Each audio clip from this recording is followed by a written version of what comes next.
Okay, good afternoon. This is Cap'n Tinsley, Salty Abandon, with Salty Scotty, first mate on Salty Abandon. yes, and I am on the boat in the Panhandle right now. I did make a crossing Saturday and Sunday, and Salty Scotty is here. We're both going to tell our experience about my harrowing crossing from different perspectives. He was at home catching some glimpses on the Google camera and my messages on the InReach Explorer and my experience from being on the boat. So we have selected 10 video clips that Scott downloaded from the Google camera that I thought wasn't working. I didn't think my Starlink satellite was working. It was just not showing up on my phone. Little did I know the camera was picking up on me when I was moving around in the cockpit. Mm-hmm. Mm-hmm. So I left. I left the dock around what 9 o'clock. Oh, what 8 o'clock, 8:30 at from where was I? Marina in Tarpon Springs. And then I had to go get some fuel, so I fueled up at Anclote Village Marina. So the first clip you're going to see is me at the dock at Marina. Now I haven't seen these clips other than like the picture, but Scott selected these clips specifically out of I don't know how many there were in there. Were there? There's a lot of. 30, 540, yeah. Okay, we're gonna try to do this. Okay, the first clip. All right, there's me. Yeah, so I believe here you're leaving the marina after getting some fuel. Took you a little bit to get some fuel, right? No, I hadn't gotten fuel yet. I was Oh, okay. Okay. You can see the boat next to me. I'm waiting for the I see. guy to come and help me out. So I'm just gonna. Oh, I was coughing. All right, I'm gonna fast forward that one a little bit. Okay. Let's see. Let's see if we see anything here. Yeah, yeah, I'm not sure. Thought I had one of you But this is beginning the the one where the voyage. boat.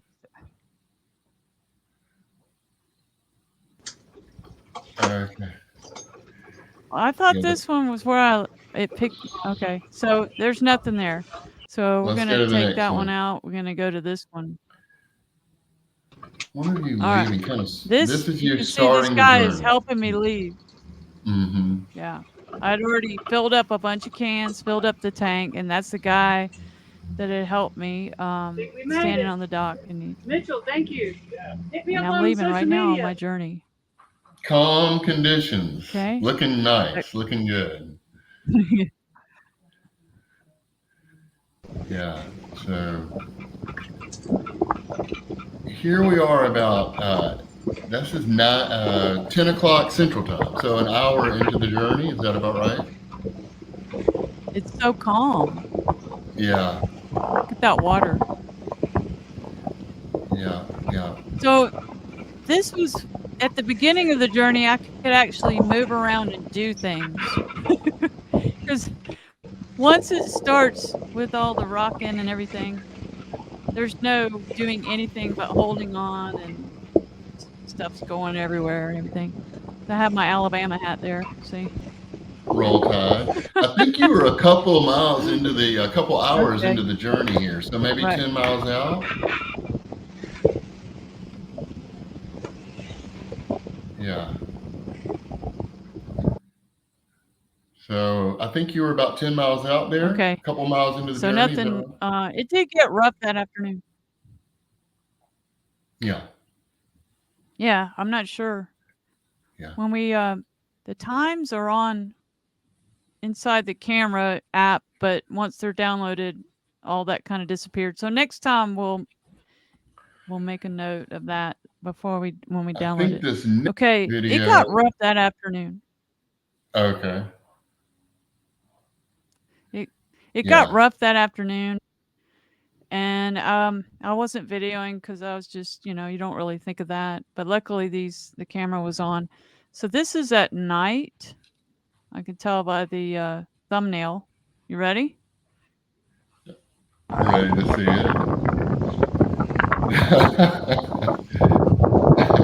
I'm trying to figure out what's going on there.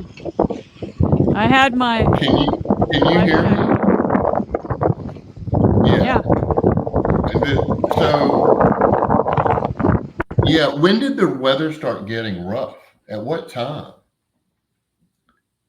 Was it in Saturday the afternoon, afternoon? pretty Yeah. quickly. Yeah. Okay. I Well, actually have I my didn't. float coat on there. Okay. All right. So there was. There was Go some ahead. other nighttime videos there, but I could only upload 10, so I went ahead and skipped to Sunday, Sunday afternoon.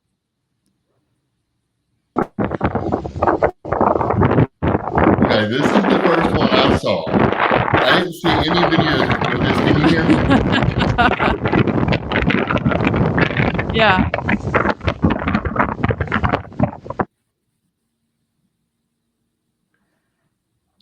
Go ahead. What were you gonna say? Yeah, what I was going to say is I hadn't really, the only thing that I knew to that point was I could see your inReach tracking your path, and I saw a little adjustment, slight adjustment in your course, and but I thought everything was fine, and then about, I guess it was, I got it here, the timestamp on it was at about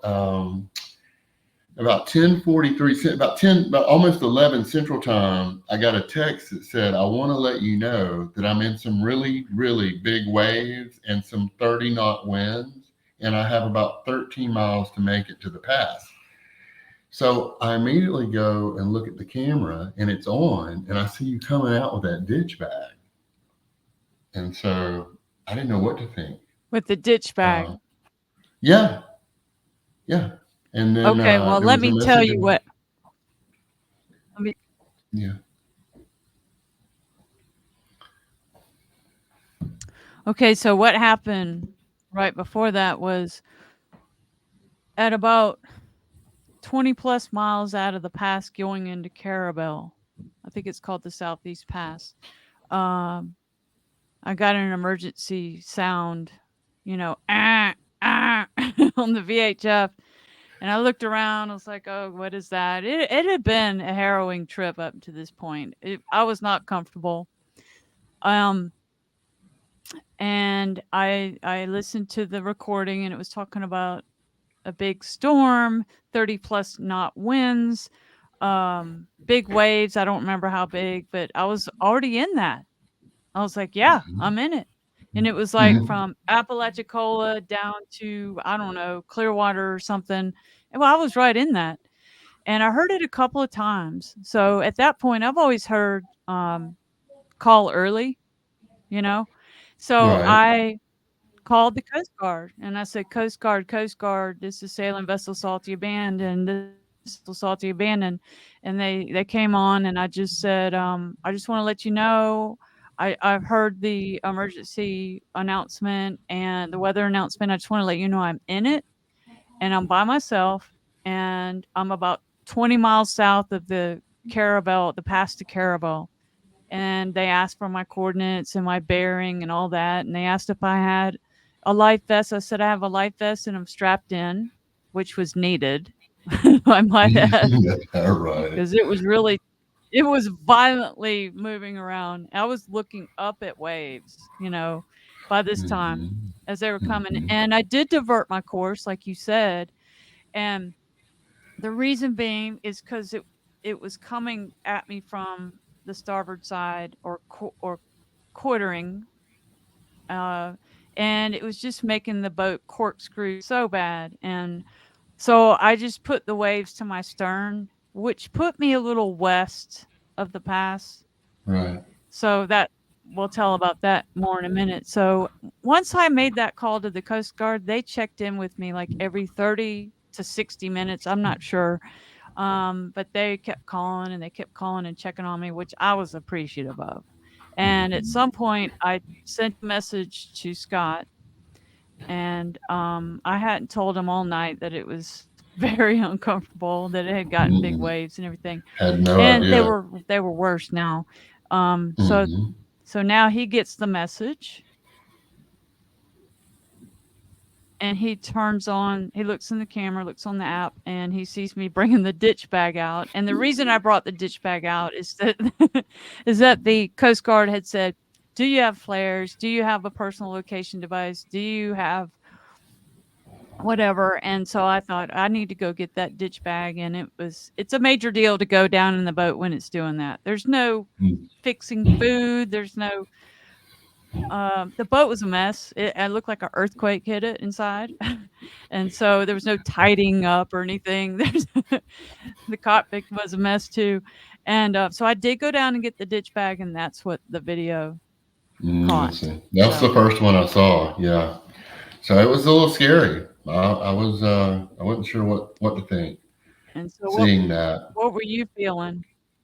Scared for you. Didn't know what was going on. I mean, I saw your message and I saw you bringing the ditch bag out, and I think I was trying to communicate with you through InReach, but you were being bounced around so much you couldn't really talk. I mean, you sent a text or two; it was almost illegible because I guess you were moving around so much. So it was scary. It was scary for at least an hour or so. I wasn't sure what was happening. I could see you though. The comforting thing, even though I saw you bringing the ditch bag out, was that I could see you, and it was chaotic, but you didn't look like you were in any imminent danger of well, capsizing or anything. So, but yeah, it was scary. Yeah, it is actually reading the text and the messages is difficult when the boat's moving like that because it makes my head feel all swimmy and everything. Look, reading or trying to type. And I did have to check the oil twice because I do have a rear seal leak. So I had to make sure, that every, 10 hours or so that I still had oil. And that was not fun. Everything was going crazy. The stairs, I had to move them and they kept trying to hit me. And I actually dropped the stick inside the engine and I had to go fishing for that.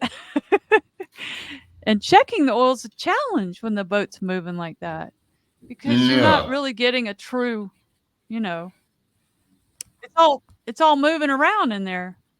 yeah. So anyway, I got through all that and want to go to the next video. Let's see it. So I think fairly soon you're gonna try to turn back to Caravel. Let's see here what's going on here.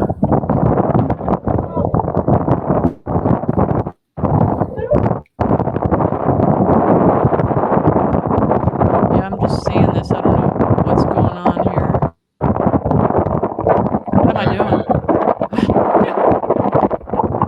Yeah. Let's go to the next video. I think this is before you turn to Caravel. I mean to Appalachia.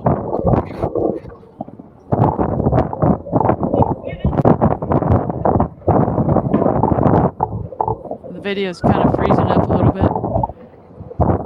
I was reaching for something. But you can see I've got my life vest on and I've got 2 jackets on. I was really cold. There's another float coat to the right there. You can kind of see it hanging off the winch there. It's got a yellow. I had 3 jackets on at once. But Let's go to the okay, next so video. we'll take that one out.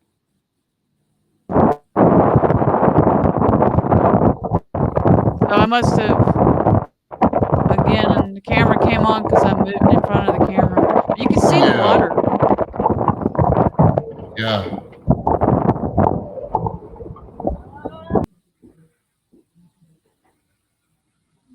Oh,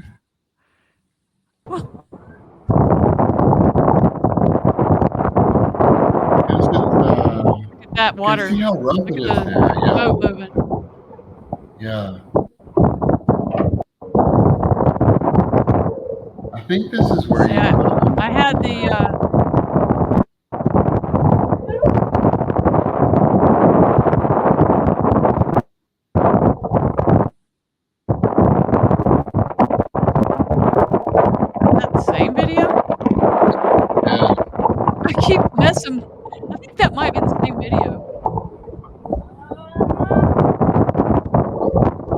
Okay.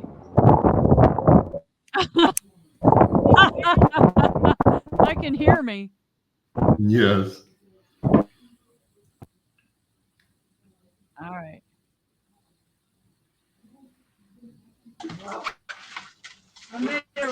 It was a horrible crossing. Okay, this is as I'm coming into the dock in Apalachicola. Huh? You left at 8:30 yesterday morning, right? How'd you know Scott told you? No, I can see on your chart. Let me start it over.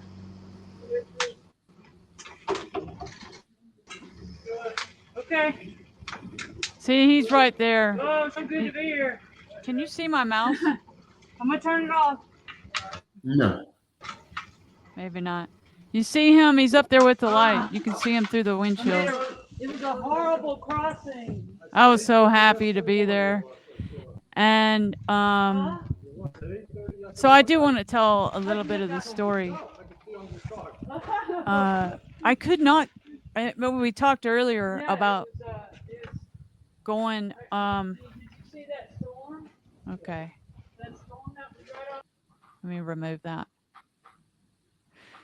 Sorry, guys.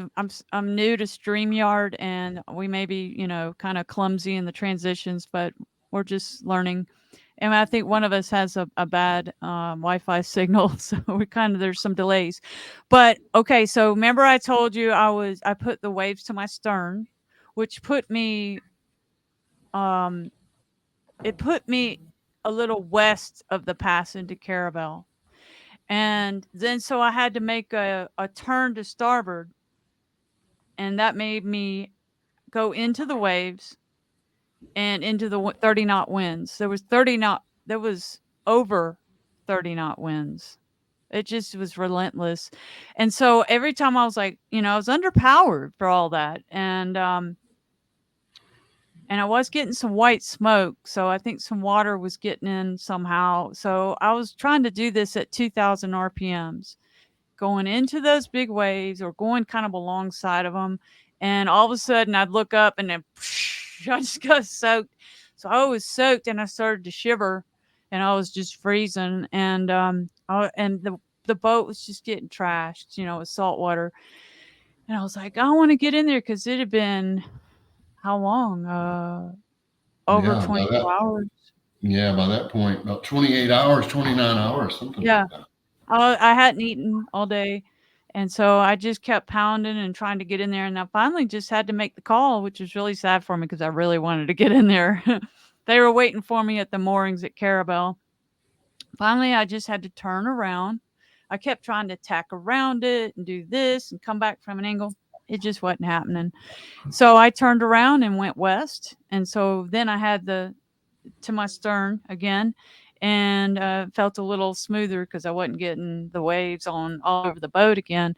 And at some point, after I'd gone, I don't know, 30 minutes, it seemed to calm down a little bit. And I was thinking I had to go to Port St. Joe, which was going to be like 2 or 3 o'clock in the morning arrival. And I was not happy about that. By this time, what's it, about 3 o'clock or something? I don't know. Yeah. So I sent a message to Scott and said, "Hey, can you contact George at Apalachicola Dock?"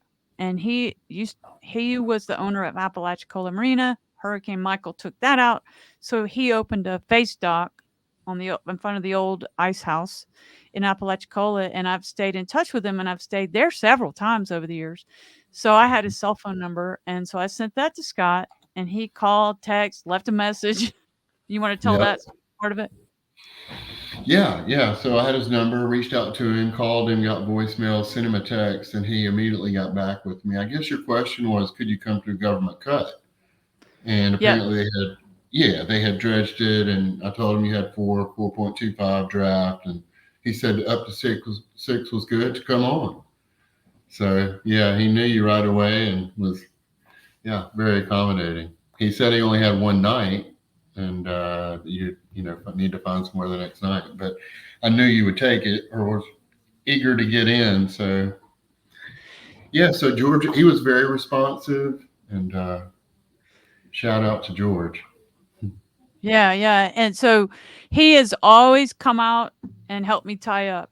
There's not like anybody working there. There's no there's there's no bathrooms, I don't think. No, I'm pretty self-sufficient on my boat, but, I gave him an ETA of 640, and once I came and every time I had thought about using government cut, which is so much easier if you're coming or going from Apalachicola, anyway, I was eyed it, and I just really wanted to use it. And everybody, every time I got local knowledge, they were like, I don't think so." They're kinda sketchy about it. Mm. But George, when I got there, he said, "It's okay now." So apparently they've done some widening and they've done some dredging. It was a big, wide, beautiful pass, and it was It's good to way see you deep come enough. through It was a beautiful pass, and then once I got it. into Apalachicola Bay, Yeah. everything smoothed out and the birds were singing, not really, but just the world seemed like a better place, and, Yeah. um, and so I'd sent a text. I still was out of cell service, but, on the inReach to George, and he wrote me back. He said, "Do you like split pea soup?"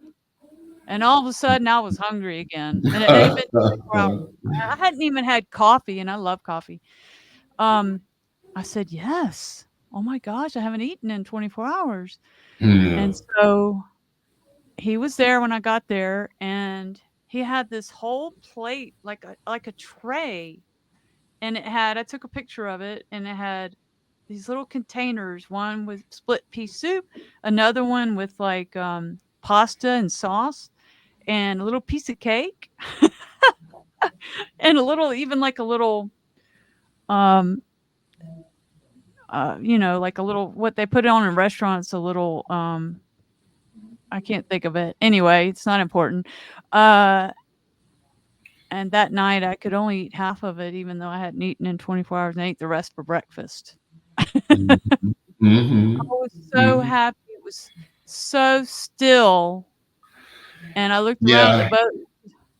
it was a relief to see you coming in after just not knowing, I guess, from about 10 o'clock a.m. till 9 that night. It was, well, until you got to the cut, it was worrisome. So it was good to see you come in there and for George to be so welcoming. Yeah. In the meantime, the Coast Guard was still checking on me, Yeah.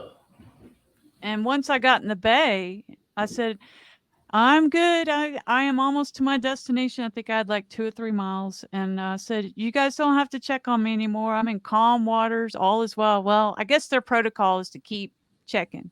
They said, Mm. "Let us know when you're tied up." So they weren't letting go of me from whatever their assignment sheet is, they're the board or whatever, until I was tied up, and I just love that. And so once I got tied up, I was talking to another boater on the dock, and I heard Coast Guard, salty abandon, whatever.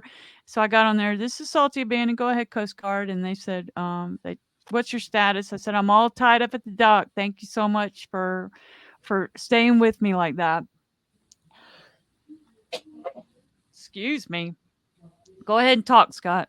Yeah, so I guess I was kind of interested in what's the most memorable aspect of the trip. What was the most memorable thing that you remember from it? And I guess I was wanting to know, do you have any advice for other people doing it solo? Um, yeah, so just so glad to see you get in. It was worrisome, but the camera helped seeing that the boat was okay. You got any advice to give other people considering doing it? As soon as I can talk. Okay, okay, Ah, I got a little tickle in my throat. yeah, I think I think, I can't really think of any major blunders. yeah.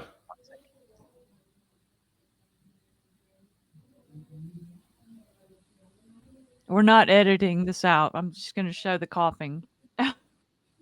Um, because I did check the weather on passageweather.com, and it looked like it was gonna be calm.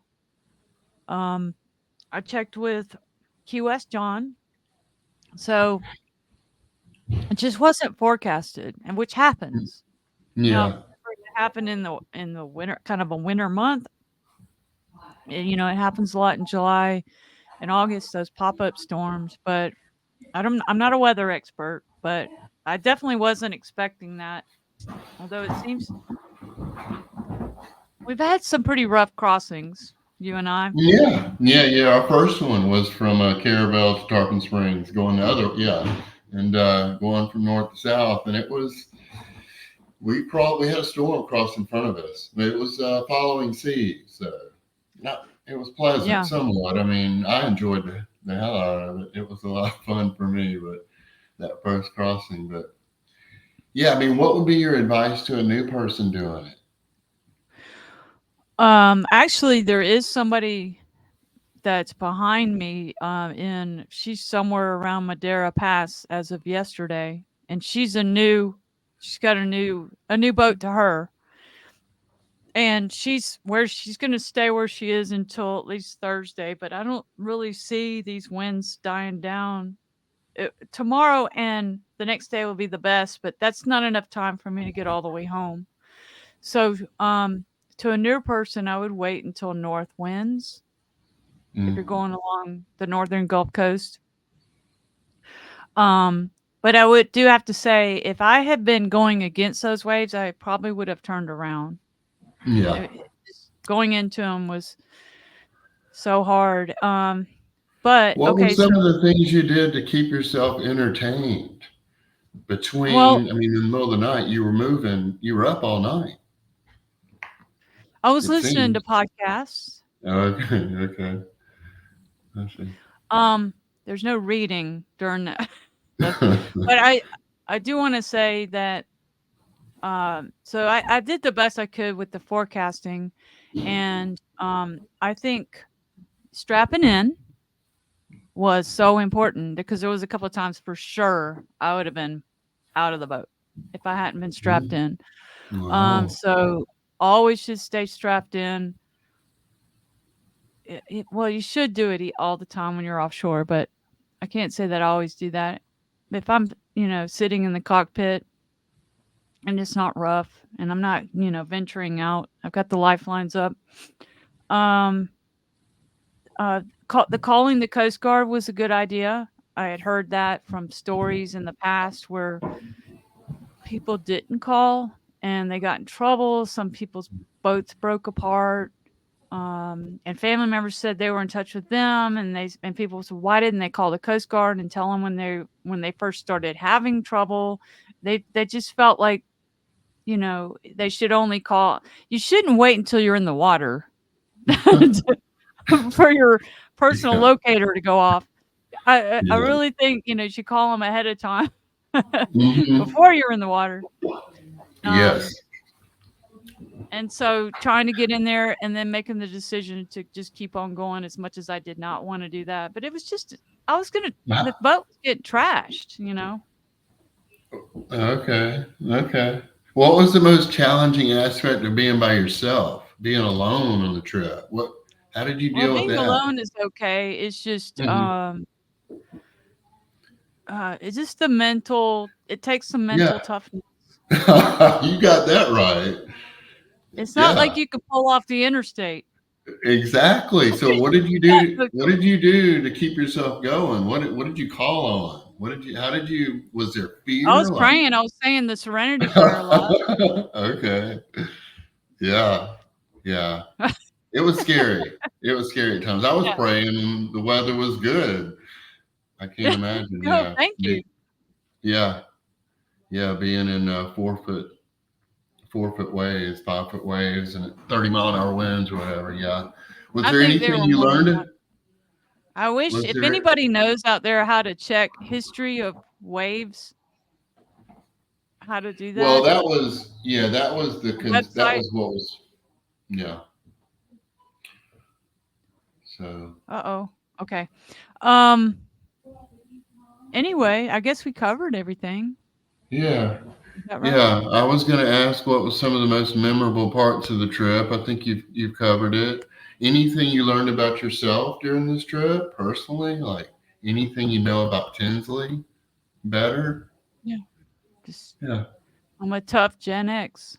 That's right. You sure are. If I was a Gen Yeah. Z, I have to get some therapy and talk about I'm a traumatic crossing survivor.